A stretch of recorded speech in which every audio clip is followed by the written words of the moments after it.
Passion MLB, le podcast, épisode 27 déjà. Alors, bienvenue à tous qui sont présentement en live à nous regarder, comme à tous les jeudis à 20 heures. Donc, bienvenue à chacun de vous. Bienvenue à ceux aussi qui vont nous réécouter par la suite, parce qu'on va placer l'enregistrement de cet épisode-là à la toute fin. Donc, vous allez pouvoir nous réécouter sur ces mêmes trois plateformes, Facebook, Twitter et YouTube, et sur toutes les bonnes plateformes de podcast. Et pour ceux qui nous regardent en live, bien, vous vous êtes rendu compte que Charles-Alexis n'est pas présent cette semaine. Profite de quelques journées de congé bien méritées. Et si je ne me trompe pas, présentement, il est au Fenway Park en train de regarder les Blue Jays perdre, ou en tout cas jouer contre les Red Sox de Boston. Non, je fais une blague. Pour le moment, les Blue Jays qui mènent cette rencontre-là. Donc, il est sur place en train de regarder ce match-là. Donc, soyez indulgents avec moi. Ce ne sera pas aussi bon qu'avec Charles-Alexis, mais je vais faire mon possible. Et heureusement, je ne suis pas seul. Je suis accompagné d'un frappeur suppléant et d'un coureur suppléant. Donc, vous déciderez lequel est lequel. Pascal Harvey, Félix Forget, comment ça va, les gars? Ça va très super bien. bien. Très content Good. d'être là aussi avec toi, Sébastien, aujourd'hui. Ça fait du bien de s'éloigner un peu de Charles, d'être sans Charles aujourd'hui, parce que je sais qu'il va nous écouter en rediffusion. Là, ça fait du bien d'être sans lui un peu pour une fois. Ben, c'est ça, on va pouvoir en profiter pour parler dans son dos. Puis quand il va nous réécouter, bien, il ne pourra pas rien faire. Il n'y aura aucun pouvoir à ce moment-là. Donc, c'est un monde idéal pour le moment, là, un podcast sans Charles. Non, on blague, là, mais on est toujours content quand il est présent. Donc, on va débuter sans plus tarder avec notre bloc d'actualité sur les Blue Jays. OK! Blue Jays! Let's play ball! L'actualité dans le monde des Blue Jays de Toronto. Et étant donné que Félix a eu la très bonne idée de commencer avec Vladimir Guerrero, étant donné que c'est l'épisode numéro 27, on va y aller avec Vladimir pour débuter. Vladimir qui, cette semaine, nous a dit que dans sa tête, c'était le meilleur joueur au monde. Donc, on sent la confiance qui règne, mais est-ce qu'il connaît un certain Aaron Judge, un certain Shohei Ohtani, un certain Yordan Alvarez? Donc, tu sais, c'est une chose de dire qu'on est le meilleur au monde, puis pour ces joueurs-là, il faut avoir cette confiance-là. Mais pour vous, je vais y aller avec toi, Pascal, pour débuter. Comment tu vois ce genre de déclaration de la part de Vlad? Écoute, Sébastien, en termes d'attitude, je pense qu'il a la bonne attitude. Tu le dis, pour dominer dans ce sport-là, au baseball majeur comme dans tout sport professionnel, si tu veux être le meilleur, il faut que tu te considères le meilleur. Il a une séquence incroyable là, quand même depuis un certain temps. Puis les gens disent « Ah, il a commencé à être bon quand les Blue Jays ont commencé à descendre, mais les Blue Jays, ça fait longtemps qu'ils sont bas. Là. Ouais, Si vous c'est ça. regardez le classement des derniers mois, ils n'ont jamais été très hauts. N'empêche que tu ne choisis pas tes moments. Là. Je veux dire, tu frappes quand tu es sur une bonne séquence. Moi, j'aime ce genre de commentaires-là. Il y en a qui vont dire c'est quirky, c'est se penser supérieur, mais oui, il faut que tu te penses supérieur pour être supérieur. Actuellement, il n'est peut-être pas le meilleur joueur du baseball majeur. Tu en as nommé certains qui sont très bons aussi. Mais tant que Vladimir Guerrero Jr. va garder cette attitude-là, tant qu'il va mettre du sérieux dans son jeu, tant qu'il va continuer de s'améliorer, ben, il va demeurer le meilleur joueur des Blue Jays pendant de nombreuses et nombreuses années, là, au minimum. Oui, puis il faut qu'il soit le meilleur joueur des Blue Jays. C'est le joueur de la concession, c'est le visage de la franchise. Donc, il se doit de performer à, tu sais, peut-être pas à la hauteur de ce qu'il est en train de faire présentement, parce qu'on ne peut pas mettre ces chiffres-là au tableau pendant une saison complète ou presque, c'est très difficile, mais quand même, il doit performer à la hauteur. Puis toi, Félix, tu penses-tu que c'est un peu cocky? Est-ce que tu penses que là, il faut qu'il réponde de ses déclarations, ou bien, tu sais, si ça passe un petit peu dans le beurre? Mais je pense que il répond bien dans le sens où depuis la pause du match des étoiles, c'est un des meilleurs frappeurs, sinon le meilleur frappeur des majeurs. Oui, il y a un Aaron Judge, un Juan Soto et tout, mais Vlad est avec ce groupe-là. Il y a tellement une grosse séquence. Puis je pense que Pascal, tu l'as dit, il faut que tu te vois comme étant excellent. Puis je pense qu'objectivement, personne ne va dire que Vlad est vraiment le meilleur joueur des majeurs. mais de voir que cette attitude-là, on sent que la confiance n'a pas toujours été là depuis sa grosse saison, que ça n'a pas toujours été facile pour lui depuis cette saison-là. Là, de le voir être en confiance, de voir sentir qu'il peut frapper n'importe quel lancer, qui est vraiment redevenu le frappeur dominant qu'on sait qu'il est capable d'être, puis de voir qu'il a retrouvé cette attitude-là, il faut qu'il garde cette mentalité-là et surtout, il faut continuer à frapper pour le bien des Jays, parce que les Jays ont besoin. Si Vlad va bien, les Jays vont bien, puis on le voit bien depuis la pause du match des étoiles, où est-ce que, évidemment, on est encore loin au classement, mais ça va bien pour les Jays, dans le sens où on gagne plus de matchs qu'on en perd quand même.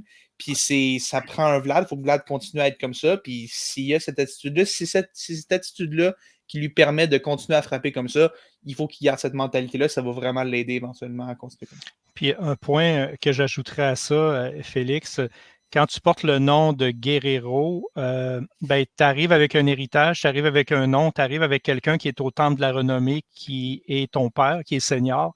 Ben, tu n'as pas le choix de performer à un haut niveau. Puis, tu sais, comparativement à des Judge, à des Soto, peu importe, ben, il arrive avec peut-être un poids supplémentaire à porter. Fait que pour porter ce poids-là, ben, ça prend une confiance inébranlable. Puis, il est en train de nous prouver qu'il est capable de jouer avec de la pression.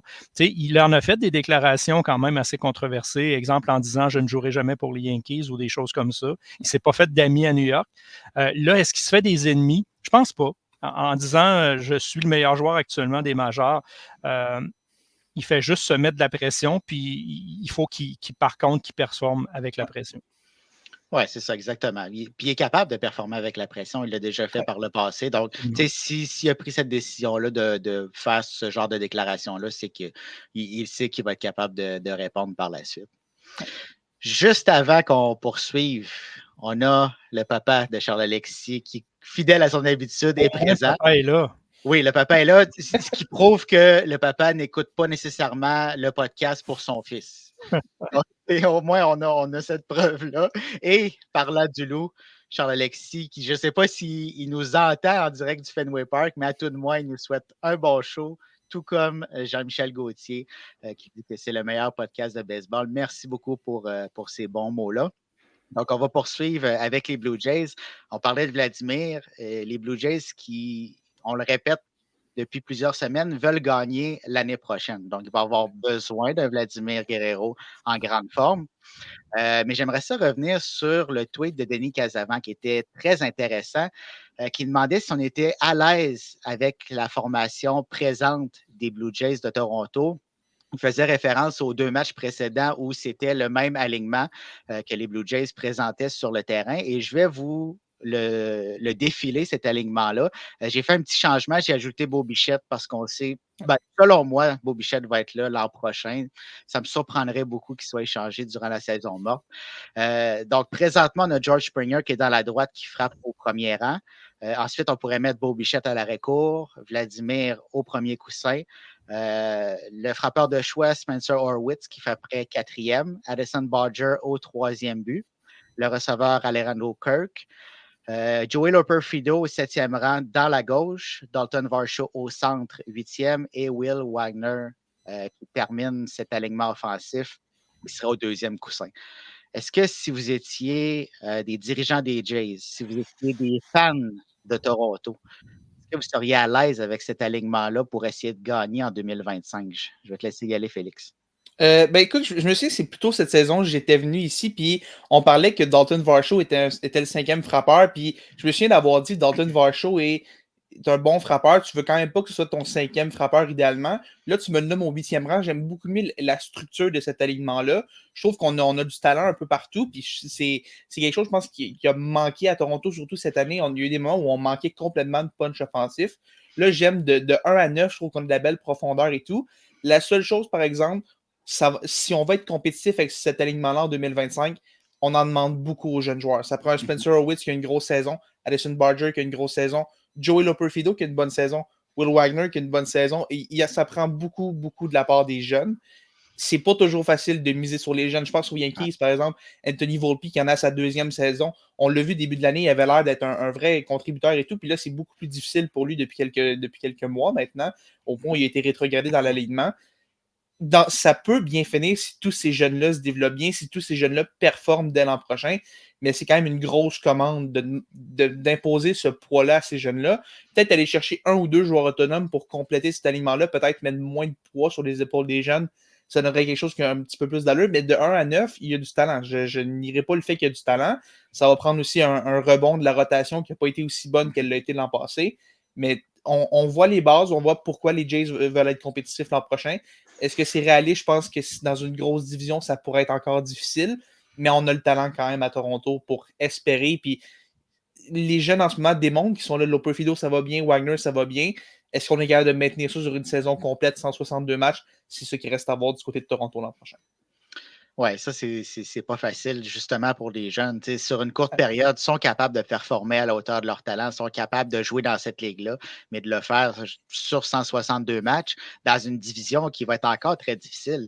Tu sais, si les Jays présentent cette jeune formation-là, bien, les Orioles aussi ont une jeune formation, puis à mon sens, c'est une meilleure formation qui est aussi jeune, donc ça sera difficile. On sait les Yankees vont être encore là, que Juan Soto soit présent ou non. Ils vont être dans la course.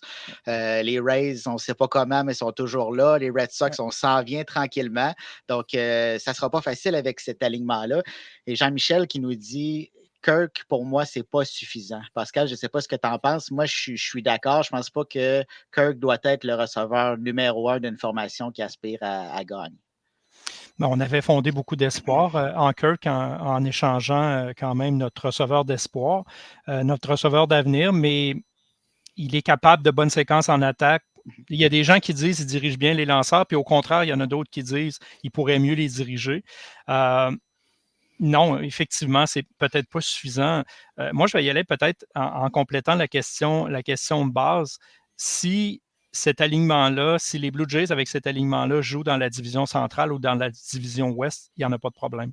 Ouais. Dans la division où ils sont actuellement, Félix, tu l'as nommé, Sébastien t'a parlé des Orioles. Jeune pour jeune, les Orioles sont supérieurs aux Jays avec l'alignement qu'on vient de nommer. Moi, c'est la question sur le one-two punch. Toutes les équipes qui dominent actuellement ont un one-two punch. Sébastien, tu l'as dit, pour toi, Bo Bichette va débuter la saison 2025 à Toronto. D'après moi aussi.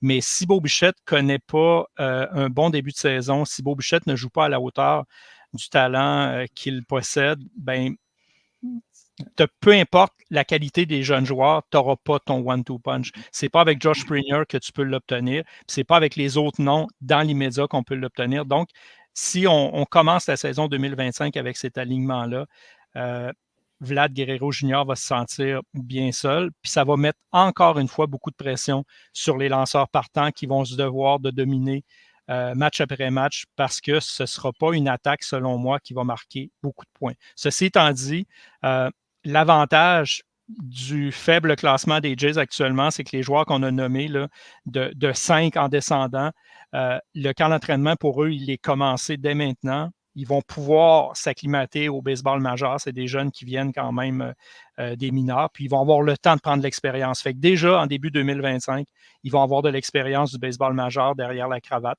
Puis c'est un avantage, mais en même temps, je n'ai pas une grosse confiance nécessairement en cet alignement-là là, dans la division Est de l'américaine. Oui, tu sais, si Bichette ne protège pas Vladimir en se rendant sur les sentiers, tu sais, oui, Vladimir va pouvoir le faire comme il le fait pendant une certaine période, mais à un certain moment, comme c'est le cas, si Juan Soto ne se rendait pas sur les sentiers et que Austin Wells ne frappait pas derrière Aaron Judge, bien, Judge ne verrait aucun lancer. Puis c'est ce qui va arriver avec Vladimir si personne ne fait le travail. Ça va être facile. C'est ça. Présentement, on n'a pas ces joueurs-là qui peuvent faire ce travail-là, donc ça risque d'être difficile. Dans cette division-là, tu as mentionné la division centrale, c'est sûr que ce serait plus facile. Par contre, on a encore là des clubs qui s'en viennent, qui sont jeunes. On va en parler un petit peu plus tard, mais les Royals, les Tigers, ça ne sera pas facile à négocier pour les formations qui sont là, mais si les Jays étaient dans cette division-là non plus. Donc, il reste encore beaucoup de travail à faire pour Ross Atkins et l'état-major de Toronto si on veut gagner en 2025. Ça fait plusieurs fois qu'on le dit. Restera à voir ce qui va arriver durant la saison morte et en début de saison.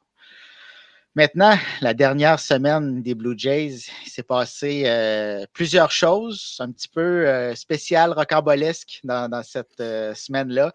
À commencer par Danny Jansen, qui a été le premier joueur de l'histoire à évoluer pour 2 équipes dans le même match. Un match qui avait été suspendu en raison de la pluie au mois de juin, qu'on a repris 2 mois plus tard. Et là, Danny Jansen se retrouve du côté obscur de la force avec l'ennemi.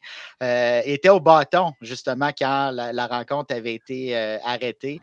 Et là, se retrouve derrière le marbre avec les Red Sox. Donc, c'est assez spécial. Pascal? Hein? Mais moi, ce qui me fascine d'un événement comme ça, c'est que le baseball majeur, c'est vieux comme la Terre. Il y a plein de records, il y a plein de situations qui se sont passées au fil du temps. Puis encore en 2024, on retrouve des situations uniques qui se présentent pour la première fois. Puis là, c'est le fun parce qu'on a quand même les réflecteurs sur une équipe canadienne parce que Jensen avait, comme tu le dis, débuté ce match-là dans l'uniforme des Blue Jays. Ben, c'est spectaculaire, c'est le fun à voir. C'est là que tu démontres que le baseball, c'est pas statique. Il peut encore se passer des choses, malgré que c'est un sport qui existe depuis longtemps.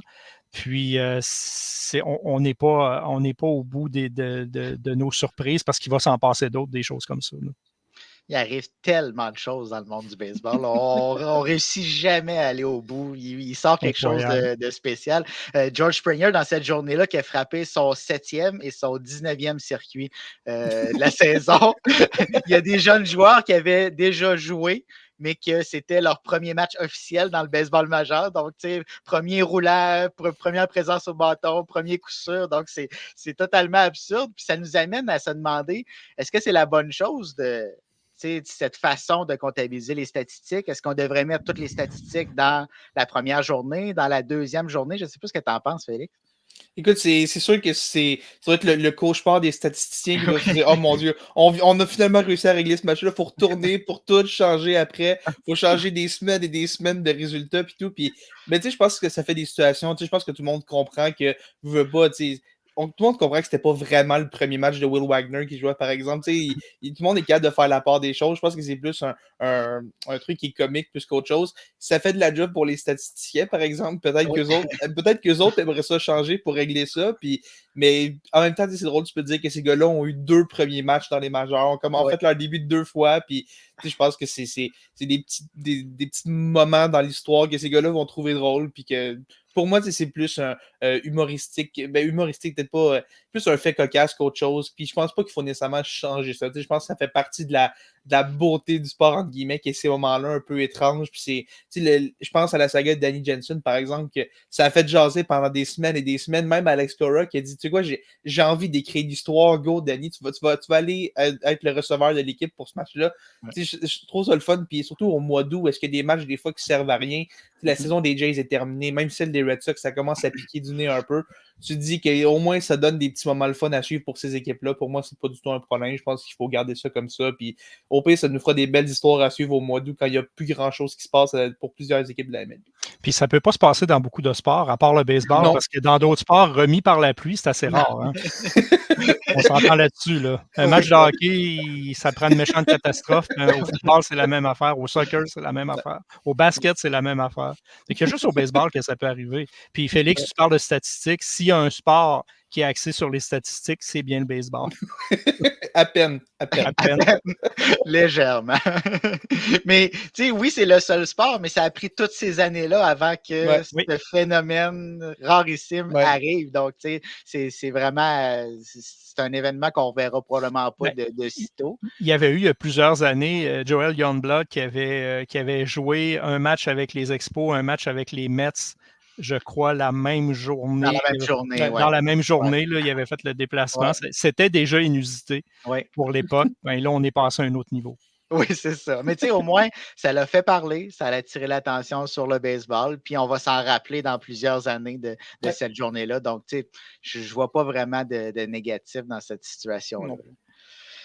Good. Donc, autre chose qui s'est passée durant la dernière semaine, Bowden Francis qui continue sur sa lancée, qui continue d'avoir l'air de Garrett Cole, de Randy Johnson, de Pedro Martinez, tout simplement en feu présentement. Si je regarde encore ce soir, n'a pas accordé de coup sûr, est passé tout près d'un match sans point ni coup sûr contre les Angels de Los Angeles. Qui va arrêter Bowden Francis, Pascal? Mais c'est le fun parce que, pour répondre à ta question, aucune idée. C'est peut-être pas ce soir que ça va se passer non plus. Mais on disait de la rotation des Jays, on se cherche un 4e partant, on cherche un 5e partant. Mais peut-être qu'on est en train de s'en magasiner un tranquillement, pas vite pour la prochaine saison. C'est rafraîchissant. C'est rafraîchissant parce qu'on ne comptait pas nécessairement sur lui. On a jeté l'éponge dans le cas de Nate Pearson qu'on a échangé. Il y a des joueurs dans les mineurs qui sont blessés, sur qui on comptait beaucoup. Ben, on a quelqu'un qui est capable de faire le travail. Il le fait à court terme. Remarquez que peut-être que Félix, Sébastien, moi, fâché, on est peut-être capable de lancer une coupe de manche en point ni coup sûr contre les Angels. Là. Mais n'empêche que c'est un point très positif dans une saison qui en a grandement besoin pour les Blue Jays. Oui. Puis le seul peut-être qui n'est pas d'accord avec cette affirmation-là, c'est Taylor Ward qui a dit que Bowden Francis était frappable, qu'il n'y avait pas grand-chose de spécial. Donc, d'après moi, lui, il trouve rien de spécial en Bowden Francis, mais les Blue Jays doivent être très, très satisfaits de ses performances présentement. Mais je veux juste revenir sur un petit point. Étant donné que Charles-Alexis n'est pas là, c'est lui, Félix, qui nous a écrit durant la rencontre en début de 9e manche, alors que le match sans point ni coup sûr était toujours en jeu. John Schneider qui conserve David Schneider au 2e coussin et Addison Barger au champ extérieur. Encore une fois, le bon vieux John Félix qui nous sort un lapin de son chapeau en mettant des joueurs qui ont des difficultés en défensive quand il faut préserver un match en point de coup sûr. C'est la situation. Dans le livre des règles non écrites du baseball, là, en 9e manche, quand tu as un match en point de coup sûr, tu mets tes meilleurs joueurs défensifs à la meilleure position. Tu fais tout ce que tu peux pour essayer de sauver le match en point de coup sûr. Tu laisses surtout pas Addison Barger dans le champ extérieur quand tu as David Schneider qui est pas un gant doré, mais qui fait vraiment mieux le travail dans le champ extérieur. Bon, finalement, ça n'a pas changé grand-chose parce qu'il y a eu un circuit, puis je pense que même David Schneider n'aurait pas ramené cette balle-là. En tout cas, si David Schneider avait ramené cette balle-là, il faut qu'il joue au champ centre pour le reste de sa vie. Mais c'est une décision qui n'a pas eu d'effet, mais c'est le processus derrière. Le fait de ne pas l'avoir pris, tu te dis c'est une occasion manquée ou quelque chose. Puis dans une saison où est-ce que John Schneider a été souvent critiqué, encore là, c'est pas quelque chose qui a changé quelque chose au final, mais tu te dis, c'est vraiment quelque chose qui aurait dû être évident, qui aurait dû se faire sans même qu'on aille y penser. Ça devrait même pas être un sujet de discussion aujourd'hui. On aurait dû régler ça pour pas que ça arrive. Puis c'est frustrant. Puis j'imagine juste un scénario dans lequel Barger manque une balle au champ extérieur, par exemple. Puis là, tu dis, peut-être que Schneider l'aurait eu. C'est juste ce cas hypothétique-là. Tu dis, tu veux éviter ça. Tu veux mettre tes meilleurs gars partout. Puis c'est une occasion qui est manquée pour moi de la part de Schneider à ce niveau-là. Oui, on dirait qu'on revoit le bon vieux John Gibbons qui, durant quelques manches pendant un match, on le voyait pas. On pensait qu'il était parti à quelque part, puis tout d'un coup prenait une décision. Mais j'ai vraiment l'impression que John Schneider, pendant certaines manches d'un match, il n'est pas tout à fait là. Il manque tout le temps le petit quelque chose pour donner l'avantage à son équipe. Puis c'est pas des choses compliquées, là. C'est la base. Si tu es un entraîneur, un gérant dans le baseball majeur, tu te dois de savoir ces choses-là. Puis à Toronto, pour le moment, c'est pas le cas. Puis je ne sais pas ce que tu en penses, Pascal, mais pour moi, c'est pas le gars qui peut amener les Blue Jays aux grands honneurs en 2025 comme il le souhaite. On va en parler tout à l'heure des gérants, là, mais moi, je me mets à la place des joueurs sur le terrain à ce moment-là. Barger qui est dans le champ et qui doit se dire « Qu'est-ce que je fais là? » Puis lui, ce qu'il devait se dire, il ne faut surtout pas que la balle vienne vers moi. Oui. Je ne veux pas faire ça à mon coéquipier. Je ne veux pas que ça arrive. Tu dois avoir un drôle de sentiment. Honnêtement, tu es dans les majeurs, puis là, tu vois ce qui se passe devant toi. Puis tu l'as dit, Félix, là, ça a été un coup de circuit. Là, personne n'aurait pu récupérer. Mais oui, Schneider, toujours une bizarre de décision à un bizarre de moment, ou pas de décision du tout quand il doit en prendre une importante. Lui, on ne sait pas s'il se magasine un congédiement. On en parle depuis le jour quasi 1. S'il débute la saison 2025, ben, au moins, il aura eu l'avantage de coacher ou de gérer les joueurs qui sont là actuellement. C'est peut-être un avantage comme de venir insérer un nouveau gérant au début d'une nouvelle saison avec des joueurs qu'on connaît moins, à moins que la relève vienne de l'interne. Mais on aura l'occasion d'en reparler assurément. Oui, ça reste à voir. Peut-être qu'il est juste là en poste pour terminer la saison, étant donné qu'il n'y a plus rien à gagner ou presque chez les Jays. Mais il va falloir faire un changement à un moment ou à un autre parce que ce n'est pas la solution pour aller loin en série. Puis on l'a vu justement en séries éliminatoires, les décisions qui ont été prises par John Schneider, c'était pas les bonnes, puis ça a coulé les Jays. Donc, on ne veut pas reproduire ce scénario-là si on réussit de peine et de misère à se rendre en séries éliminatoires.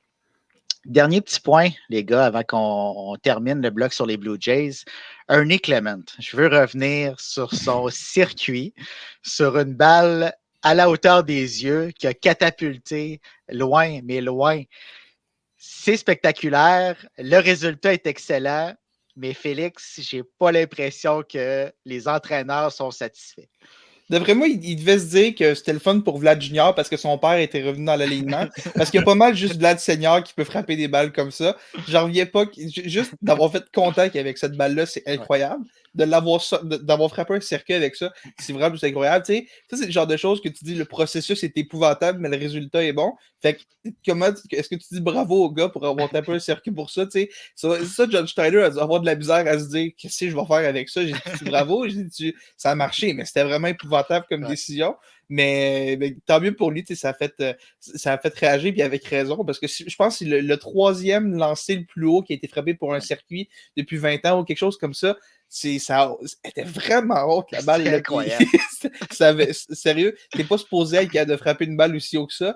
Puis bravo à Ernie Clement d'avoir réussi au final. Peut-être qu'il faut qu'il se spécialise dans les balles qui sont frappées très, très, très, très hautes. Peut-être que c'est son pain et son beurre, mais plus sérieusement, ça a été un moment un peu cocasse et tout, puis tant mieux pour lui parce qu'il a réussi à faire ça, puis peut-être qu'on va se souvenir de lui pour les mêmes raisons qu'on va se souvenir de Danny Jensen. Te souviens-tu de la fois où Ernie Clement a tapé un circuit avec une balle qui était à 20 pieds trop haut? C'est un petit moment comme ça, puis tant mieux dans une saison des Jays qui a besoin de petits moments un peu spéciaux comme ça, tant mieux s'il y en a eu un avec Ernie Clement. Ouais, c'est plus un fait cocasse qu'une clinique de baseball, là, mais s'il y a des jeunes qui sont à l'écoute, ne faites pas ça dans vos matchs respectifs. Puis encore là, si je vais prendre la même allusion que le commentaire précédent, si je me mets à la place des joueurs, si je me mets à la place du lanceur et du receveur sur cette séquence-là, c'est sûr que ce n'était pas un lancer. Il a échappé le lanceur. Ce n'était pas un lancer qui était prévu aussi haut que ça parce que dans le livre, le livre des règlements, le livre non écrit, peu importe, l'éthique du baseball, ça ne se fait pas, mais c'est le résultat qui compte. Oui. Puis, c'est un circuit. Le lendemain, dans le box score, c'est écrit que c'est un circuit.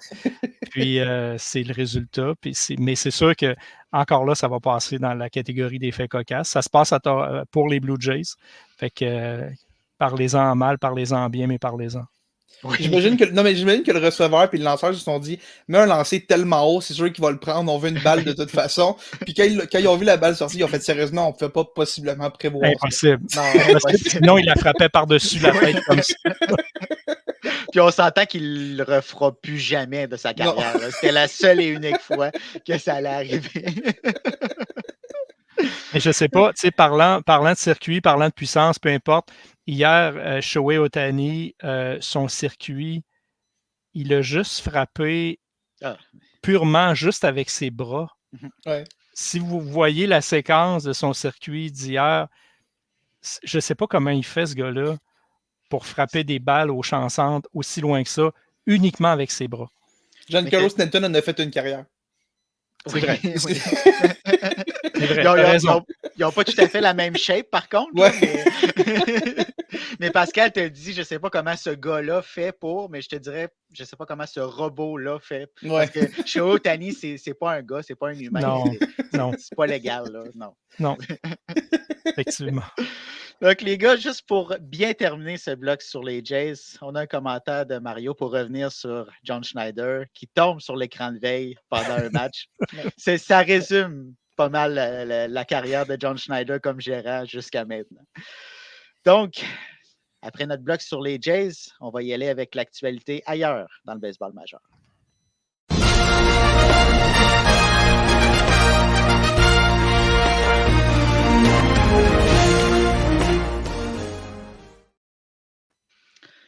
Ailleurs dans la MLB, on n'ira pas trop loin. On va commencer avec nos Québécois. Pas de très bonnes nouvelles pour les Québécois. À commencer par Abraham Taureau, qui a été désigné pour assignation par les Aces d'Oakland cette semaine.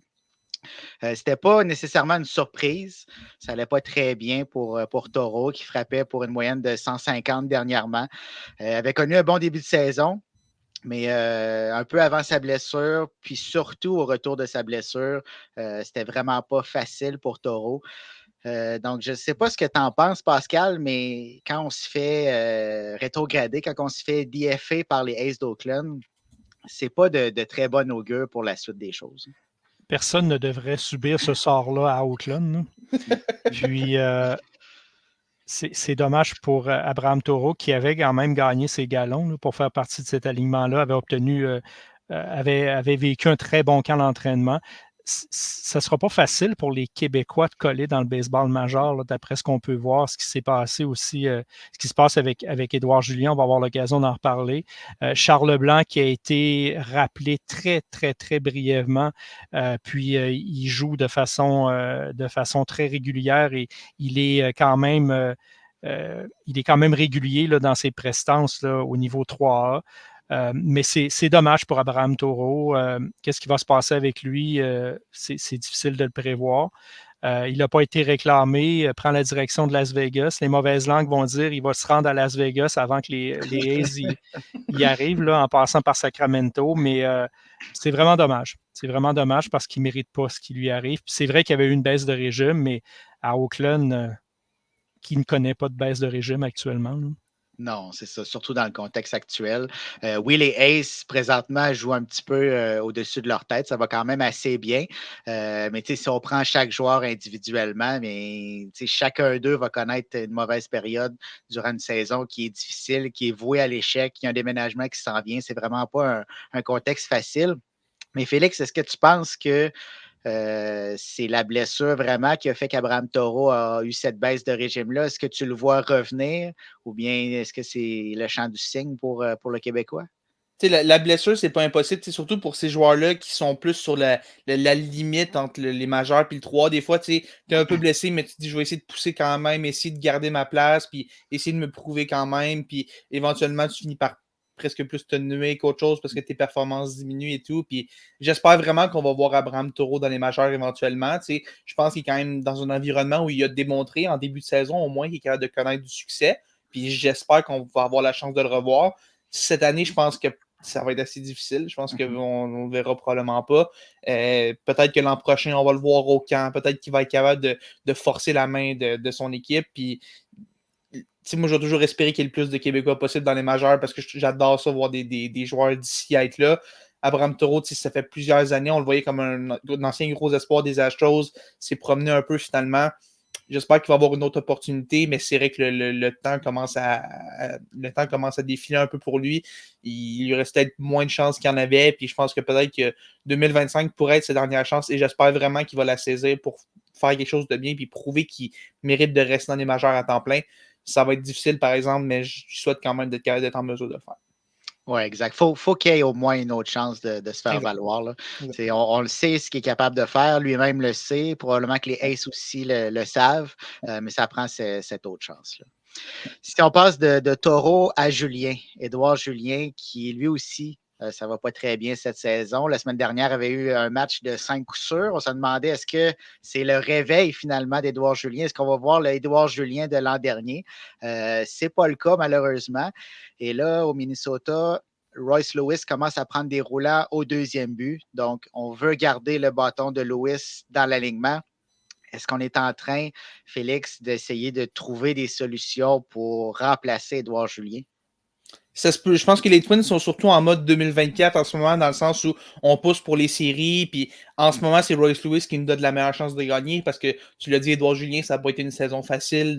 Dans les majeurs, ça n'a pas été facile. Il a été dans le 3, a eu des moments difficiles. Ça a fini par bien aller. Puis a été rappelé dans les majeurs. Ça a encore été difficile. Je pense qu'en ce moment, les Twins se disent qu'en 2024, leur meilleure chance de gagner ne passe pas par Julien. Fait qu'on essaie de trouver d'autres solutions pour, tu l'as dit, garder le bâton de Royce Lewis dans l'alignement, qui est un excellent frappeur quand il est en santé, parce que ça a toujours été ça le petit bémol avec Royce Lewis. Est-ce que ça veut dire qu'on ferme nécessairement la porte pour 2025? Je ne sais pas, mais il y a toujours eu cette congestion-là à l'avant-champ des Twins. On a Carlos Correa, on a Royce Lewis, on a Brooks Lee, qui est un excellent espoir aussi. Je pense que peut-être que l'avenir de Julien n'est peut-être pas au Minnesota. Je pense qu'on pourrait peut-être le voir dans les rumeurs de transactions cet hiver, peut-être essayer de changer d'air, une autre équipe qui va se laisser séduire par cette très belle saison 2023, où est-ce qu'il y avait vraiment une très, très belle saison, puis peut-être qu'il y a une équipe qui va se dire, nous, on a une place pour lui, puis on va lui donner des répétitions à l'avant-champ. On va avoir moins de congestion. Peut-être que ça pourrait intéresser les Twins aussi de profiter de cette abondance de talent à l'avant-champ pour aller chercher du renfort ailleurs. Mais je pense que c'est surtout une décision qu'on a sur 2024, dans le sens où on ne ferme pas la porte complètement au plan d'Édouard Julien. Je pense que c'est juste qu'on le ferme pour 2024. On veut vraiment se donner une chance de gagner cette saison, Minnesota.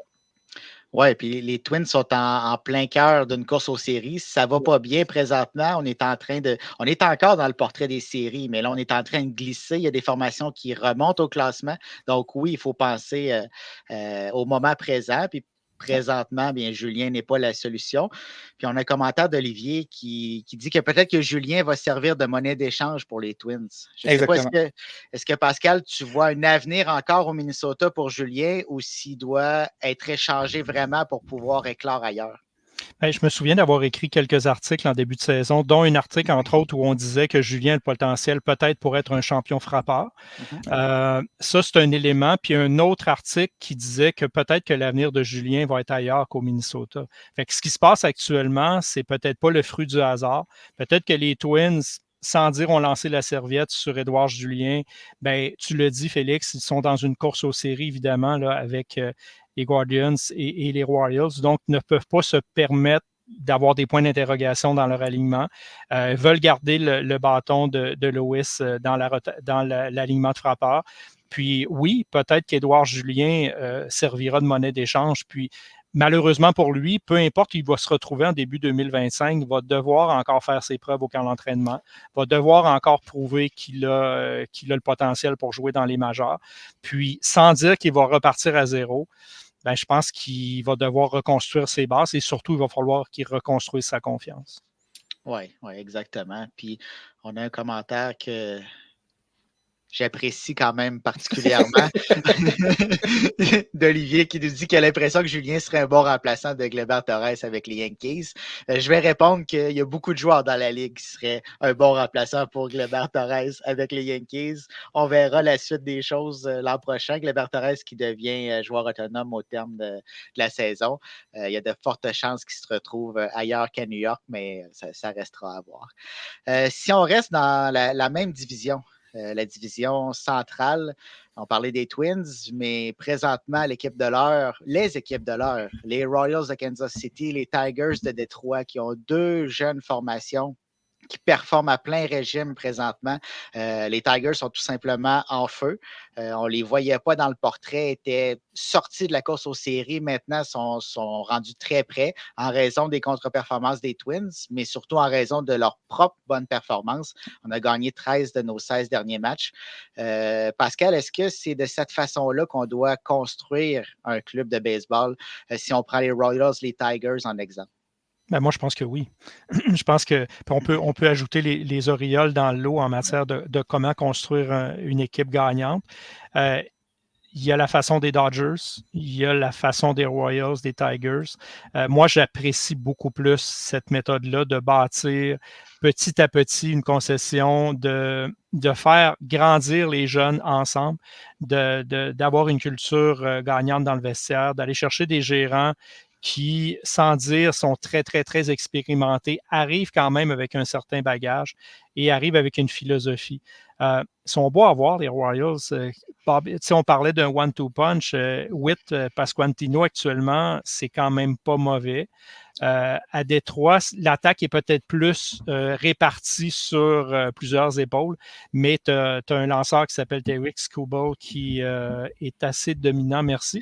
Puis pour parler des lanceurs des Warriors, ben, Seth Lugo, il n'y a personne qui s'attendait à ce qu'il y ait cette saison-là dans le bras.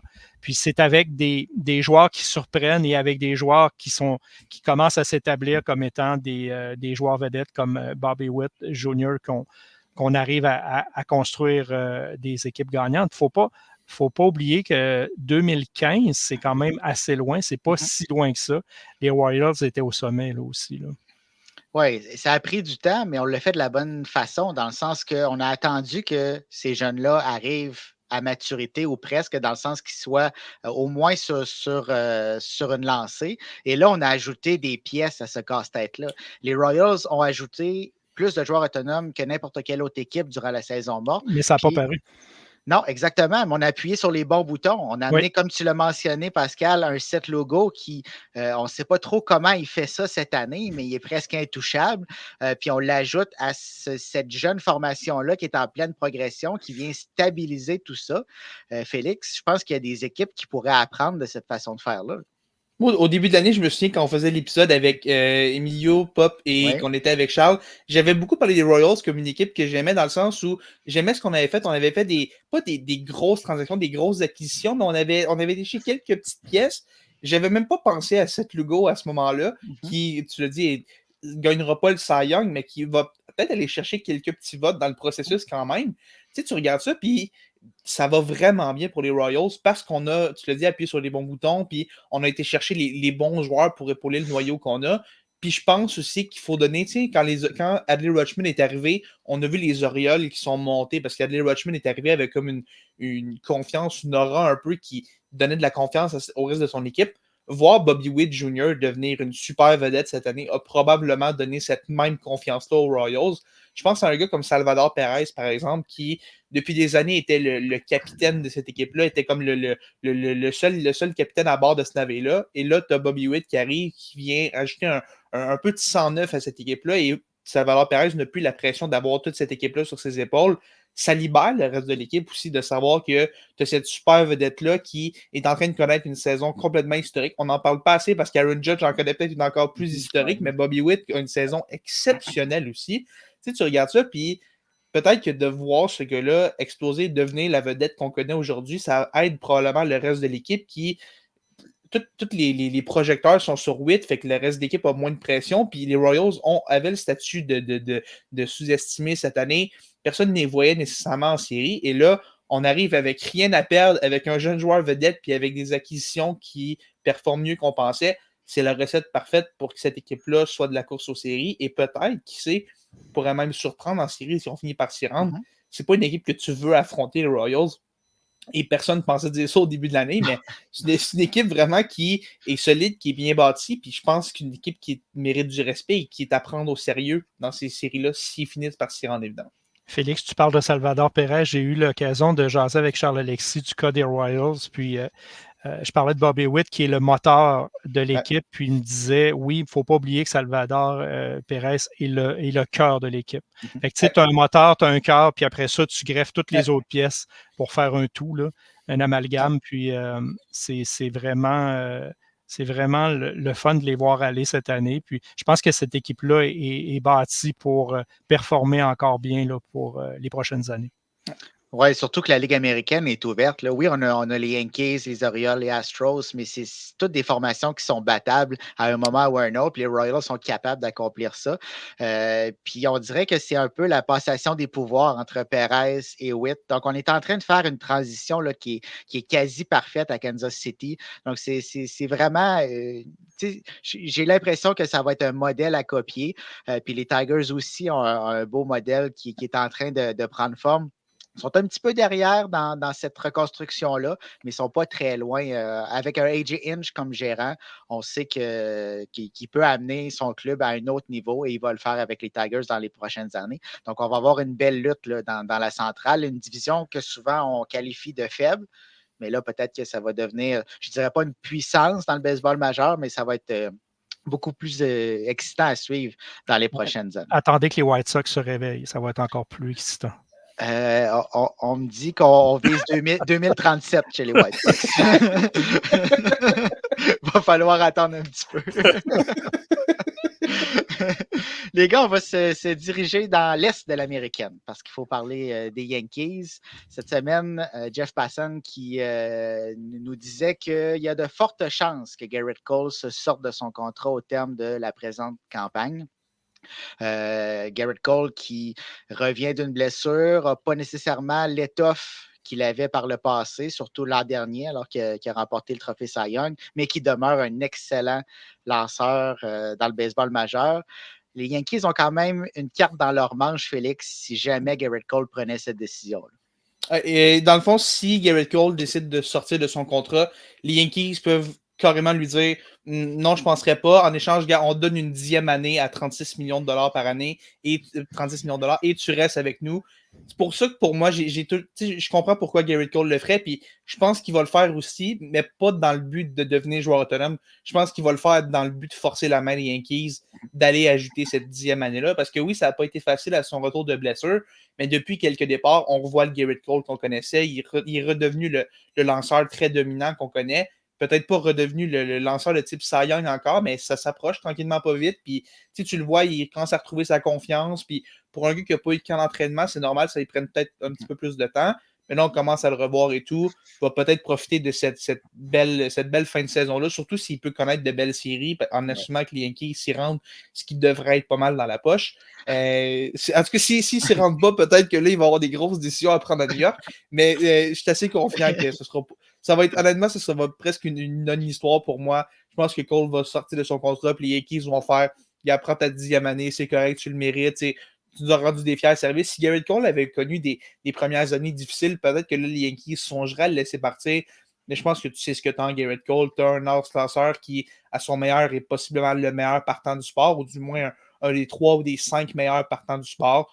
Je ne le vois pas porter un autre uniforme l'an prochain. Je serais extrêmement surpris que Garrett Cole ne soit pas un membre des Yankees au début de 2025. Il y a peut-être pour moi un 0,5% de chance que ça arrive, mais je suis convaincu que ça va être réglé assez rapidement. Cole va dire, je veux me sortir de ça. Les Yankees vont attendre 3 secondes, dire, OK, c'est beau, on donne la 10e année. Maintenant, on se concentre sur Juan Soto, laisse-nous tranquille. Oui, exactement. Je suis du même avis. Les Yankees n'ont pas le choix d'ajouter cette 10e année-là. Mais si, par contre, pour revenir sur ton point, si les Yankees ne participent pas aux séries éliminatoires cette année, je vais prendre quelques semaines de congé du podcast parce que je ne peux pas garantir ce que je vais dire dans le podcast. Je ne pourrais pas te remplacer parce que je vais être probablement en congé en même temps que toi. C'est ça, je pense que Pascal, il va falloir que tu prennes le relais avec Charles. Bon. Ouais. Tu peux bloquer quelques semaines au mois d'octobre. Mais non, pour revenir à ça, je ne sais pas pour toi, Pascal, mais pour moi, c'est impensable que les Yankees laissent partir Garrett Cole avec la rotation qu'on a présentement. Ben, moi, c'est mon point. Je veux dire, je ne suis pas dans la tête de Garrett Cole. Félix, tu viens d'apporter une explication qui est très business, là, s'il lance cette hameçon-là et que les Yankees disent non, tu restes avec nous. De toute façon, si ce n'est pas le cas et il quitte, si lui, sa motivation, c'est de dire je veux être un numéro 1 ailleurs, il va être un numéro 1 dans plusieurs équipes, mais qui va le remplacer à New York? On a échangé Michael King, on n'a pas nécessairement de bras sûrs derrière lui. Fait que c'est sûr que c'est une motivation qui est très business. C'est de dire je me mouille en premier puis je vais laisser l'équipe se mouiller en deuxième. Mais si sa motivation, c'était simplement quitter pour aller lancer ailleurs, lancer où? Puis oui, il a ralenti quand même légèrement. Il n'est plus celui qu'il était là, il y a, dans les dernières années. Il y aurait toujours un poste de partant numéro 1, selon moi. Mais c'est une question d'argent. Encore une fois, dans le sport professionnel, je pense qu'on ne s'en sort pas. Hein. Non, ça revient toujours à ça. C'est toujours une question de business. Mais même d'un point de vue business, les Yankees ne peuvent pas se permettre de perdre un Garrett Cole. Surtout avec la formation qu'on a présentement. On n'est pas les Yankees sont presque jamais en reconstruction, mais on n'est pas en transition non plus. On doit gagner. On a des contrats qui vont venir à échéance bientôt. Donc, on doit gagner dans les prochaines années. Puis c'est avec un Garrett Cole qu'on va gagner. Là, je ne pense pas qu'un Carlos Rodon peut être lanceur de cette rotation. Nestor Cortés, Marcus Stroman, ça prend Garrett Cole pour débuter une rotation partante encore plus en séries éliminatoires. Maintenant, si on passe aux derniers adversaires des Yankees, justement, les Nationals de Washington qui ont remporté la série face aux Yankees. Et on avait déjà décidé d'en parler ensemble, mais on a un commentaire qui va dans ce sens-là. Comment voyez-vous les Nationals avec Wood et Cruz dans l'alignement? Ils vont monter As l'année prochaine. Donnez-moi votre opinion et je vais commencer avec toi, Pascal.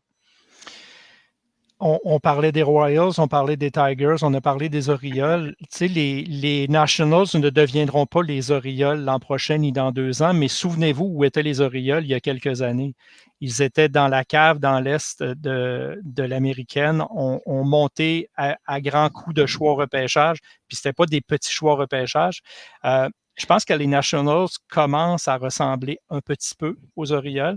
Puis moi, au nom de Woods, au nom de Cruz, j'ajouterais C.J. Abrams, j'ajouterais Mackenzie Gore, qui sont arrivés dans la transaction là, pour Juan Soto.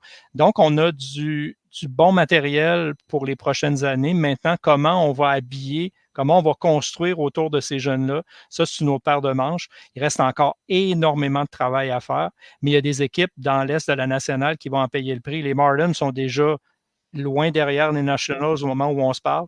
Les Mets, c'est sûr que le propriétaire des Mets ne voudra pas mal paraître, mais à la longue, de manquer son coup un peu année après année, il va finir derrière les Nationals. Fait que là, tu vas avoir les Nationals qui vont passer devant les Marlins, devant les Mets éventuellement. Puis, on ne sait pas c'est quoi la suite, mais ça sent bon, là. Je vais rebondir un peu sur ce que tu disais, la transaction Juan Soto. Quand les Nationals ont échangé Juan Soto, c'était un énorme coup de poker qu'on a pris parce que, veux pas, Juan Soto était possiblement à ce moment-là l'un des meilleurs frappeurs de la Ligue, sinon peut-être le meilleur frappeur peu selon certaines personnes, à 23-24 ans. Il était extrêmement jeune. Tu n'échanges jamais un joueur comme Juan Soto normalement. Les Nationals l'ont fait. Et là, tu l'as dit, C.J. Abrams, Mackenzie Gore, 2 morceaux qu'on voit cette année comme étant 2 gros morceaux. James Wood, qui a aussi été acquis dans cette transaction-là, c'est 3 gros morceaux. Et là, Dylan Cruz, cette transaction-là, Juan Soto, ça a fini par rapporter au final. C'est un gros pari qu'on a pris. Et pour le moment, on voit que ça commence à rapporter. Et c'est drôle parce qu'on a échangé Juan Soto. Tout le monde parle des Yankees ou des Mets l'an prochain pour Juan Soto. Pour moi, c'est les 2 destinations qui ont le plus de sens. Je pense encore qu'il va rester avec les Yankees.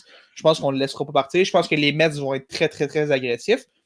Mais est-ce que quelqu'un serait surpris que les Nationals se disent on a vraiment eu le gros prix pour Juan Soto, même si on allait le rechercher à partir de sa saison de 26 ans, on aurait un champ extérieur de James Wood, Dylan Cruz et Juan Soto.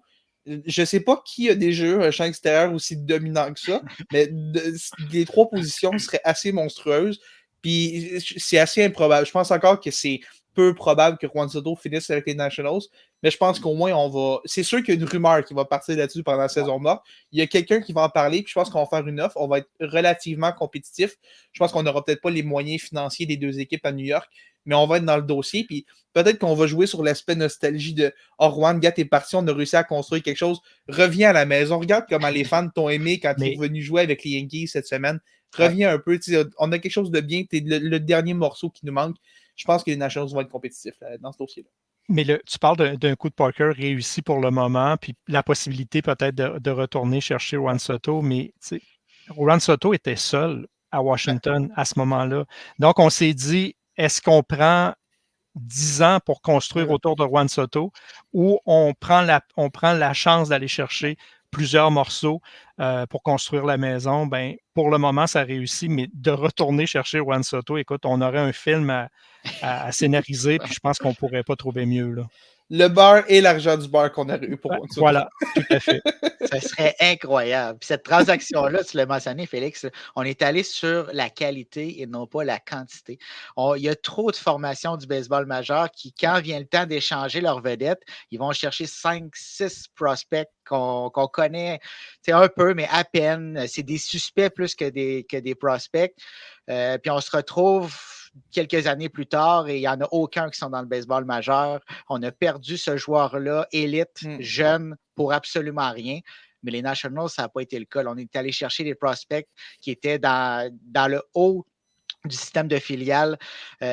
Donc, on savait à quoi s'attendre avec ces joueurs-là. On savait que ça allait prendre du temps, mais là, on est rendu avec ces joueurs-là qui sont dans le baseball majeur, puis on est en train de construire cette très belle formation. Si on ajoutait un Juan Soto, là, on disait que les Nationals n'étaient pas les Orioles. C'est toi, Pascal, qui disais ça. Mais en ajoutant un Juan Soto, là, ça change complètement la donne. On se rapproche plus rapidement. Oui, on se rapprocherait à tout de moins, exactement. Mais, on parle peut-être d'une montée des Nationals au classement. J'aimerais ça dans 2 ans, 3 ans peut-être, voir où les Padres de San Diego vont être rendus, eux, dans leur division. Parce que, puis, on peut même regarder les Yankees parce que cette transaction-là a eu des effets même à New York. Ouais. Quand les Padres ont échangé Soto aux Yankees, ben, j'ai hâte de voir dans 3 ans, là, parce qu'à la fenêtre, elle est entrouverte, là, mais il reste encore beaucoup de soleil à y faire entrer. Où seront rendus les Padres à ce moment-là? Oui, c'est un petit peu un effet papillon, hein, tous ces mouvements de personnel qui impliquent Juan Soto. Ouais, exactement. Si on reste chez les Nationals, le gérant des Nationals n'est pas en danger. Par contre, il y a d'autres gérants dans le baseball majeur qui sont sur la sellette. Peut-être dès maintenant, mais surtout au terme de la saison, durant la saison morte. Alors, Pascal, pour toi, qui présentement est en danger chez les gérants? Je vais prêcher pour ma paroisse. Si les Cards de Saint-Louis ne font pas les séries cette année, puis ça semble être le cas, moi, je pense qu'Oliver Marmol joue son avenir à Saint-Louis. Il a gagné un petit peu de temps. On a fait des transactions à la date limite. Les Cards ont joué du pas pire baseball, mais là, je pense qu'on est revenu un peu à la case départ, malgré qu'ils ont quand même, au cours des derniers jours, là, collé une petite série de victoires. On a toujours des attentes à Saint-Louis parce que Saint-Louis, c'est une concession gagnante. Puis l'année passée, ils ont fini dernier. On a dit Marmol est jeune. On va laisser une chance. Il y a plein de choses qui n'ont pas fonctionné de la bonne façon. Il y avait une question de timing. Cette année, on a pris du temps à prendre son envol. Ça ne va pas nécessairement très bien. Ça fait que moi, je le vois dans la catégorie des entraîneurs qui risquent d'écoper. Je vais vous surprendre beaucoup. On vient de parler de la division centrale de l'américaine. Si les Twins plongent d'ici la fin, si les Twins ne participent pas aux séries, encore, on a beaucoup d'attentes, un peu comme à Saint-Louis au Minnesota. Rocco Baldelli, son poste n'est pas assuré nécessairement. Puis, il y a plusieurs catégories. Hein. Tu as des intouchables, tu as des vieux gérants qui sont là depuis des lunes, que ça va être difficile de les changer. Puis, les équipes de bas de classement, à part les White Sox qui se devaient de faire un move, ben, ça donne quoi de congédier Ron Washington avec les Angels ou ainsi de suite? Tu sais, changer 4,30 sous pour une pièce, tu ne rendras pas les Angels meilleurs. Fait que moi, je regarde les équipes de milieu de classement qui ont des attentes et qui déçoivent pour voir un peu peut-être les prochains congédiements. Oui, c'est 2 très bons noms que tu viens de sortir. Et je ne sais pas pour toi qui suis beaucoup les Cards, mais j'ai jamais vraiment su ce que Oliver Marmol amenait à cette équipe-là. Il est arrivé un petit peu avec de l'arrogance, comme s'il connaissait tout, voulait changer les choses. C'est pas nécessairement mauvais, mais on dirait que depuis son arrivée, les Cards font du surplace, puis on n'est pas capable de se sortir de ce marasme-là. Bien, on dit souvent d'un gérant, il est bon avec les vétérans ou il est bon avec les jeunes. Mais là, Marmol, il n'est ni bon avec les vétérans, puis il n'est pas très bon avec les jeunes non plus, parce que depuis que Marmol est arrivé, Goldschmidt et Arenado sont un peu sur la pente descendante. Wainwright a joué une saison de trop. Je pense que de ce côté-là, les vétérans et Marmol, ça ne fonctionne pas nécessairement très bien. Puis on regarde le cas de Dylan Carlson, on regarde le cas de Walker. Ce n'est pas des joueurs qui répondent ou ont répondu aux attentes. Wynn, c'est une exception. C'est un joueur qui va connaître une très bonne carrière. Mais sinon, tu ne peux pas dire, comme tu viens de le mentionner, Sébastien, tu ne peux pas dire qu'est-ce que Oliver Marmol apporte aux Cards concrètement. Mais il est arrivé dans le baseball majeur parce qu'il était considéré comme the next in line, le meilleur gérant dans le baseball mineur là, qui pouvait accéder. Puis, on se demande même pourquoi on avait congédié Shields à ce moment-là, qui avait une fiche gagnante. Puis, on voit qu'est-ce qui se passe avec les Padres actuellement. Là. Fait que c'est pour ça que moi, je le vois en danger. C'est dommage. C'est un jeune gérant qui va peut-être, assurément, s'il est congédié, se retrouver un emploi ailleurs.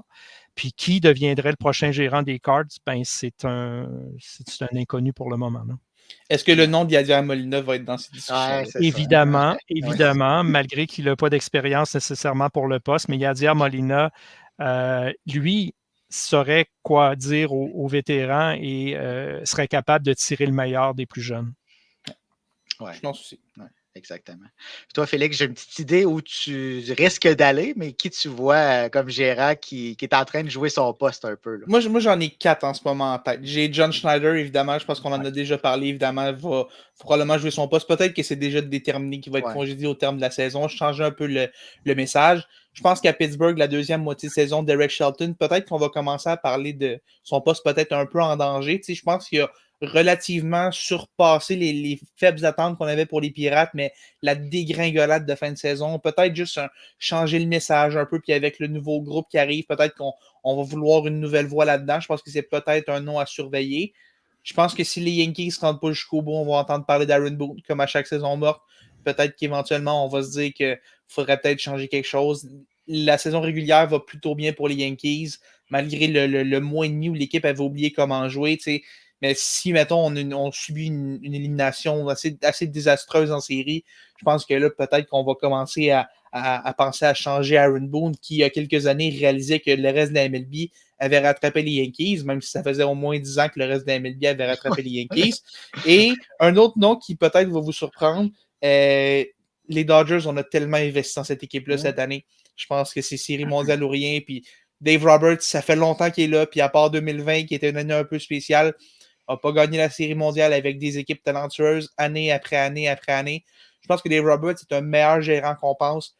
Mais à un moment donné, il faut peut-être changer le message un peu. Puis après avoir investi tout cet argent-là pour Shohei Ohtani, pour Yoshinobu Yamamoto, pour Tyler Glasnow, pour même Teoscar Hernandez, je pense qu'éventuellement, peut-être qu'on va penser à un nouveau gérant pour changer le mal de place. Quelque chose, si un gérant de qualité qui devient disponible ailleurs, je pense qu'on va peut-être y penser du côté des Dodgers. Ouais. On pourrait envoyer Roberts avec les Yankees puis Boone avec les Dodgers. Ouais, ce serait quelque chose. Où est-ce qu'on signe? Moi, j'ai aucun problème. Comme tu l'as mentionné, Félix, moi aussi, je pense que Dave Roberts est un excellent gérant.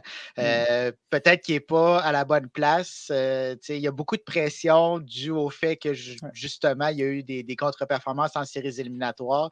Mais j'aime vraiment la façon dont il gère les matchs. Il y a eu quelques décisions un peu douteuses, mais on dirait qu'ils ne sont pas si fréquentes que ça. Chaque gérant va connaître un mauvais match, va avoir une mauvaise décision. C'est facile de, par la suite, revenir sur cette décision-là. Mais du côté des Aaron Boone, c'est assez répétitif. Encore cette semaine, on a DJ LeMahieu qui arrive au bâton en fin de match, le laisse au bâton alors que c'est complètement catastrophique cette saison, DJ LeMahieu, contre un lanceur droitier, alors qu'on a Oswaldo Cabrera qui peut frapper des deux côtés du marbre. Donc, c'est ce genre de décision-là qui revient toujours, qui à la longue, ça use les partisans, ça use l'organisation. Ouais. Donc, un changement d'air, des fois, après autant d'années, pour les deux gérants, ils ont eu leur chance de faire leur preuve. Un changement d'air pour les deux, ça serait peut-être pas nécessairement une mauvaise chose, autant pour eux que pour l'organisation. Mais en même temps, peux-tu imaginer Dave Roberts, qui est peut-être un ennemi public, un des plus gros ennemis publics des Yankees, gérer le club? Peux-tu imaginer la réaction qu'il y aurait dans le Bronx si Dave Roberts devenait gérant de cette équipe-là? Ce serait quelque chose. Pour elle, ça, ce serait quelque chose. Mais on veut voir ça. On veut voir ça. on dit que ce sport-là, il peut se passer n'importe quoi. On en aurait la preuve. Félix, tu parles de Shelton. Les Pirates ont vécu un match où il y a eu une déconfiture contre les Cubs. Là, on menait par 7 points tard dans le match, on s'est fait battre. Shelton a très mal réagi à la défaite. Après, là, en répondant aux questions des journalistes, il était aigri, il avait l'air de quelqu'un qui... J'aurais pas aimé ça être dans le vestiaire des Pirates, honnêtement. C'est peut-être un signe. Hein? C'est peut-être un signe que la communication passe plus. Est-ce qu'il a perdu son vestiaire? Peu importe, je ne sais pas. Mais il n'avait pas de l'air heureux, le monsieur. Ouais. Que ce soit Shelton ou les autres noms qu'on a mentionnés, j'ai vraiment l'impression que ça va bouger cet hiver. Assurément. Les gars, on a quelques questions en attente, certaines depuis le début du show. Alors, si vous avez des questions, n'hésitez pas, c'est la dernière chance. On va tout de suite y aller avec notre dernier bloc sur vos questions.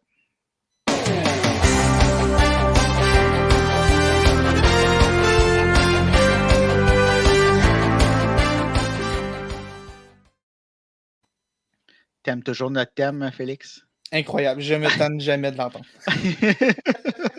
C'est là juste pour toi. Les gars, on en a parlé. Peut-être que Sylvain n'était pas à l'écoute à ce moment-là, mais je pense que ça vaut quand même la peine d'y revenir. Je pense que c'est une question qui revient.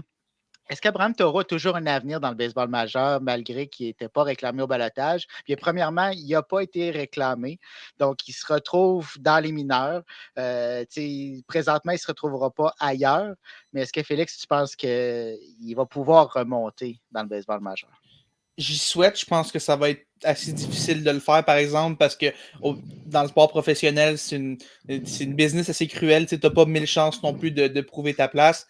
J'espère qu'une équipe va lui donner sa chance. Puis, on l'a vu cette année, il est capable de jouer dans les majeurs. Dans le début de saison, il était un très, très bon frappeur, au point où on parlait de lui comme une cible pour une potentielle transaction d'ici la date limite. Je pense qu'il y a peut-être une équipe qui va prendre une chance, se laisser tenter par le talent qu'on a vu de lui en première moitié de saison. Peut-être que les A's, justement, vont lui donner cette chance-là. S'il y a un gros camp, je pense qu'il peut espérer percer l'équipe l'an prochain. Mais à partir de maintenant, pour prendre une analogie de baseball, là, il y a 2 prises contre lui, puis il faut qu'il sorte de ce compte-là. C'est aussi simple que ça. Exactement. Il va falloir qu'il protège son marbre. Hein. Il n'y aura pas beaucoup d'autres chances dans les prochaines années. Autre question, Springer, Bichette, Guerrero. Je pense que c'est quand on parlait de l'alignement des Jays. 3 frappeurs droitiers de suite. Ça ne vous inquiète pas un peu? Droite-gauche, ça peut obliger les lanceurs à lancer un peu déstabilisés. Pascal, qu'est-ce que tu en penses? Bien, c'est sûr qu'on est depuis quelques années à la recherche de frappeurs gauchers dans l'alignement des Blue Jays. On a fait la grosse tentative de faire venir Shohei Ohtani lors de la saison morte. Ça n'a pas fonctionné pour une question d'avion, je pense, de vol qui a été mal synchronisé. Mais n'empêche que oui, ça te prend de la diversité au sein de ton alignement. Puis ça va prendre un ou des frappeurs gauchers qui sont capables de faire une différence. Puis, c'est beaucoup plus facile pour un gérant, c'est beaucoup plus facile pour un lanceur quand tes frappeurs sont tous du même côté du marbre. Oui. C'est sûr, il faut équilibrer les alignements de frappeurs. Je pense que si on prend l'exemple des Yankees, ils l'ont bien fait cette année. Ça rapporte des dividendes. Les Jays devront le faire. On en a quelques-uns, mais ça reste que c'est des jeunes. On ne sait pas trop où on va s'en aller avec ça. Est-ce qu'ils vont être capables de le faire sur une longue période? Comme on l'a mentionné tantôt. Ça, c'est un autre dossier. Félix, je vais te lancer sur cette nouvelle question. Avec le mois de septembre qui arrive et les alignements élargis, pour vous, combien de jeunes du 3A ou du 2A de différentes équipes vont être appelés, vu que les équipes comme les Nationals, les Aces, les Jays ont tous rappelé leurs meilleurs jeunes, à part les White Sox? Est-ce qu'ils en ont des jeunes? On n'est pas trop sûr. Donc, qu'est-ce que tu en penses, Félix? Je pense que ça va vraiment dépendre de certaines équipes. Je pense qu'il y a des équipes qui sont dans des grosses courses aux séries que peut-être qu'au lieu d'opter pour des jeunes, on va aller chercher des bras de plus pour aider l'enclos de relève ou aller chercher peut-être un frappeur plus établi. Je pense, mais il y a quand même quelques exceptions à cette règle-là. Je pense aux Yankees, par exemple, où je serais très surpris que Jason Dominguez ne se ramasse pas sur l'alignement actif au mois de septembre. Je pense qu'il y a des équipes où surtout on a des gros espoirs qu'on sent qu'ils peuvent contribuer dès maintenant. Je pense qu'on va peut-être faire une place à ces jeunes-là. Mais je pense que c'est surtout dans les équipes qui sont plus bas au classement qu'on va voir ces jeunes-là monter. je m'attends à voir quelques-uns quand même. Vite comme ça, j'ai peut-être pas de nom précis en tête, mais je pense que peut-être une équipe comme les Pirates, par exemple, si on commence à lever le drapeau blanc pour cette saison-là, peut-être qu'on va aller voir dans notre banque d'espoir, peut-être voir s'il y a quelque chose qui fonctionne. Je pense aux Jays aussi, où est-ce qu'on va clairement rappeler quelques jeunes, peut-être ceux qu'on a acquis. Jonathan Classé, pour moi, qui est un nom que je m'attends à voir sur l'alignement des Jays au mois de septembre. Je pense qu'on va vouloir voir de quoi le jeune est capable dans cette formation-là. Essayer de voir un peu pour 2025 qu'est-ce qu'on a justement, qu'est-ce qu'on a au sein de notre organisation, quels jeunes joueurs seraient prêts à contribuer. Tantôt, Pascal, tu as utilisé l'expression du camp d'entraînement qui commence dès cette année. Pour ces équipes-là, que la saison est terminée, le camp d'entraînement va commencer en septembre pour ces jeunes-là qu'on va vouloir rappeler. Exactement. C'est le temps de voir comment on se comporte. Puis c'est une super belle occasion parce que dans ces matchs-là, il y a certaines équipes, les Jays, par exemple, qui devraient probablement jouer contre les Yankees et les Orioles. C'est des équipes qui vont se battre pour une place en série. Tu veux amener les jeunes dans un environnement compétitif, c'est pas au mois de mars que tu vas trouver ça. C'est dans cette fin de saison-là, quand tu vas jouer contre des équipes qui se battent pour leur place en série. Puis je trouve que c'est une super belle opportunité d'amener ces jeunes-là pour les équipes qui n'ont peut-être plus rien à gagner en 2024. Oui, exact. Puis c'est sûr qu'on va en voir qui vont monter. On a vu Jordan Walker qui est monté, qui est redescendu parce que ça allait pas très bien. Donc, on va voir quand même peut-être pas les plus gros noms qui vont se retrouver dans les majeurs, mais à tout le moins, on va en voir quelques-uns. Pascal, un petit commentaire que je vais transformer peut-être en question. Les Jays ont besoin d'un vrai troisième but au deuxième but pour débuter 2025. Est-ce que tu crois qu'un Barger, un Wagner, c'est suffisant? Ou sinon, qui tu amènerais dans cette équipe-là pour essayer de revamper l'avant-champ? Il y a un joueur qui joue au premier but qui serait peut-être un bon joueur de troisième but, mais je pense que l'expérience, on l'a tenté à quelques reprises cette année encore, là, mais il a quand même remporté un Gant doré au premier but. C'est qu'on va le laisser tranquille, puis on va le laisser se concentrer sur son offensive.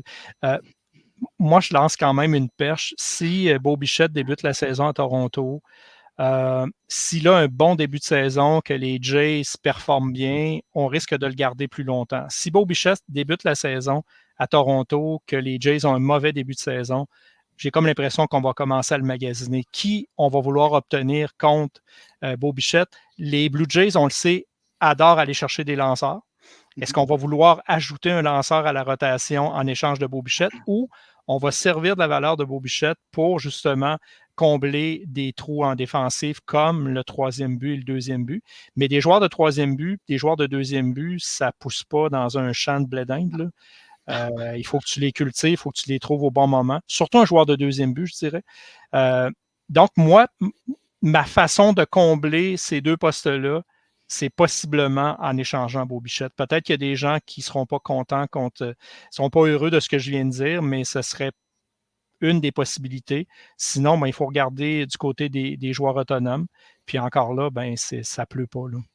Ben, peut-être Alex Bregman. C'est peut-être le seul que je vois peut-être au troisième but, ou à la limite, si on est confiant d'amener Vlad au 3 pour une saison complète, ce dont je doute, si on est confiant de le faire, peut-être que tu appelles Pete Alonso. Si tu as Pete Alonso, ça devient plus facile soudainement de passer à amener Vlad au troisième ou d'en mettre un des deux frappeurs désignés. C'est peut-être que c'est ces solutions-là qu'on peut trouver sur le marché. Ça donne plus de possibilités.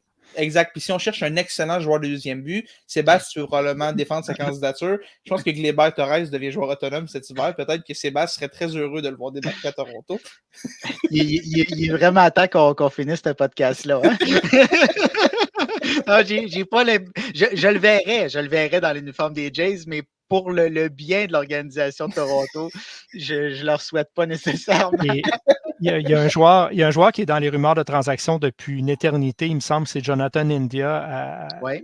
Puis peut-être, je ne sais pas s'il répondrait aux attentes à Toronto. Il a connu une ou deux bonnes saisons, là, puis on dirait qu'il a baissé de régime depuis ce temps-là. Là. Mais je ne sais pas s'il répondrait aux attentes, mais je suis quand même assez sûr qu'il va coûter très cher malgré ses hauts et ses bas. Là. On en a parlé cette année à la date limite des transactions. Il semblait être disponible. On n'était pas trop sûr, mais le prix est exorbitant. Donc, ça risque d'être encore le cas si jamais il est encore disponible sur le marché. Effectivement. Puis étant donné que Félix veut qu'on achève ce podcast-là en revenant sur Gleyber Torres, on va y aller avec une dernière question que je vais te soumettre, Félix. Avez-vous une explication concernant les ennuis des Yankees face aux équipes de bas de classement, comme on a vu dernièrement, parce que les Yankees ont un calendrier relativement facile depuis la pause du match des étoiles?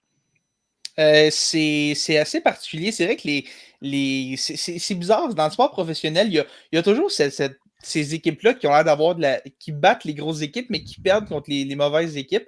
Pour les Yankees, au moins, je me dis qu'ils sont les capables de battre les bonnes équipes. C'est une bonne nouvelle parce qu'en série, c'est plus des bonnes équipes que des mauvaises équipes qu'on va croiser. Mais tu sais, c'est peut-être qu'on s'abaisse au niveau de la compétition ou qu'on se dit, ah, c'est juste un match contre les Nationals et tout. Je pense pas que c'est vraiment ça. Peut-être qu'inconsciemment, tu te dis que c'est un match qu'on peut gagner plus facilement. On n'a pas besoin d'utiliser tous nos meilleurs releveurs et tout. On est un peu plus nonchalant dans ces matchs-là. Il y a peut-être de ça. Peut-être aussi que c'est juste un heureux hasard où est-ce qu'on perd ces matchs-là parce que l'autre équipe est motivée de battre l'équipe qui est au sommet du classement des majeurs en ce moment.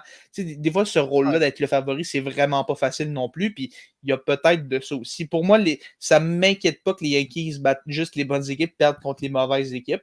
Mais évidemment, c'est quelque chose qui est intéressant. On peut se demander comment on s'est rendu là pour les Yankees. Essayer de comprendre les causes de ça, ça pourrait aider, surtout dans une fin de saison ou dans une lutte avec les Orioles où tu ne peux pas te permettre de perdre des matchs parce que les Orioles ne vont pas se mettre à perdre une tonne de matchs non plus. Moi, j'ai peut-être une explication. Puis on a nommé un nom tout à l'heure, Aaron Boone. Quand tu joues contre des équipes plus faibles, la personne qui fait la différence dans la préparation d'avant-match, c'est le gérant. Fait que c'est facile de se motiver quand tu joues contre les Orioles, quand tu joues contre les Dodgers, peu importe. Mais quand tu joues contre les White Sox, quand tu joues contre les Nationals, peu importe, quand tu joues contre les Marlins, celui qui peut faire une différence, c'est le gérant. Est-ce que Aaron Boone, encore une fois, démontre certaines lacunes en préparant mal ses équipes quand tu joues contre des équipes plus faibles? La question se pose. Oui, poser la question, je pense que c'est y répondre. Tu amènes un très bon point, Pascal. Ça fait partie du problème. Je ne dis pas que c'est juste seulement Aaron Boone le problème, mais ça en fait partie. Élément. Cette semaine, on avait un duel entre Garrett Cole et le pire lanceur du baseball majeur, Patrick Corbin. Et Corbin avait l'air d'un Cy Young. C'était ridicule de voir l'attaque des Yankees qui ne semblait pas être prête, justement. Ça semblait arriver au bâton, ça va être facile. Il y a une moyenne de plus de 5. On va le frapper, ça va bien aller, mais ça n'a vraiment pas été le cas. Et pour bien boucler la boucle, dans 2 rencontres, contre les Nationals, c'est Gleyber Torres qui a terminé ces 2 matchs-là, qui a laissé Juan Soto dans le deck, qui aurait pu au moins égaler le match. Donc, je pense que ça termine bien cet épisode du podcast. Alors, merci beaucoup, les gars, d'avoir été là. Ça a été un plaisir. Je n'ai pas vu le temps passer. J'espère que c'est la même chose pour vous, mais merci encore une fois d'avoir été là. Ça fait plaisir. C'était bien le fun. Good. Merci à tous également qui étaient présents en live aujourd'hui, jeudi soir, et ceux qui vont nous réécouter par la suite. Donc, pour ceux-là, vous pouvez nous réécouter sur les 3 plateformes où on était en direct, donc Facebook, Twitter et YouTube. Mais également, on va placer l'enregistrement dans quelques minutes de cet épisode sur toutes les plateformes de podcast. Et bien sûr, ces épisodes-là sont aussi sur notre site web Passion MLB où vous pouvez retrouver également nos articles. Alors, sur ce, passez une très belle semaine de baseball et on se voit la semaine prochaine.